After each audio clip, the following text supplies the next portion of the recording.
সারা দেশের ন্যায় চাঁপাইনবাবগঞ্জে ছাত্র শিবিরের ৪৮তম প্রতিষ্ঠাবার্ষিকী পালন করেছে ছাত্র শিবির। সকাল 8:30টায় পৌরপার্ক থেকে শহরের প্রধান সড়ক প্রদক্ষিণ শেষে শান্তি মোড়ে গিয়ে তারা একটি বর্ণাঢ্য র্যালি শেষ করে। সেখানে গিয়ে তারা সংক্ষিপ্ত সমাবেশ করেন। ছাত্র শিবিরের একাধিক নেতাকর্মীর সাথে আমরা কথা বলে জানতে পেরেছি, পৌরপার্ক থেকে শহরের প্রধান সড়ক প্রদক্ষিণ শেষে একটি বর্ণাঢ্য র্যালি তাদের বের করা হয়। যমুনা স্মার্ট রেফ্রিজারেটর, স্মার্ট লাইফে স্মার্ট রেফ্রিজারেটর।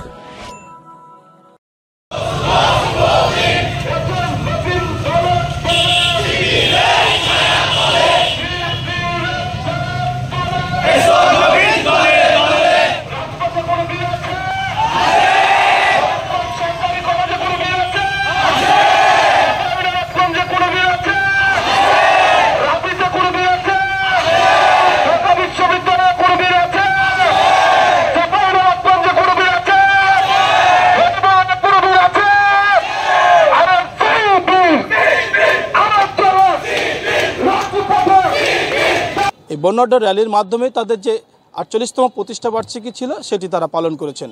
এখানে ইউনিয়ন, ওয়ার্ড এবং বিভিন্ন উপজেলা থেকে এই র্যালিতে উপস্থিত ছিলেন নেতাকর্মীরা দীর্ঘ ১৫ বছর ধরে এই উন্মুক্তভাবে র্যালি বা অন্যান্য দিবস পালন করতে না পারায় আজকে যে উন্মুক্তভাবে র্যালি বা দিবস পালন করতে পেরেছে এতে অনেকেই খুশি। ছাত্র শিবিরের ৪৮তম প্রতিষ্ঠাবার্ষিকী উপলক্ষে চাঁপাইনবাবগঞ্জ সরকারি কলেজ মাঠে একটি প্রকাশনা উৎসবও করেন তারা। প্রকাশনা উৎসবে বিভিন্ন ধরনের বই বিতরণ করছেন এবং বিক্রিও করছেন।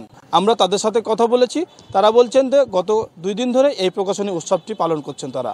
এখানে একাধিক ছাত্রছাত্রী এসে বই কিনে নিয়ে যাচ্ছেন এবং তারা তাদের পছন্দের বইগুলো বাসায় নিয়ে পড়ারও কথা বলছেন। Zahurul Islam, DBC news, Chapainawabganj.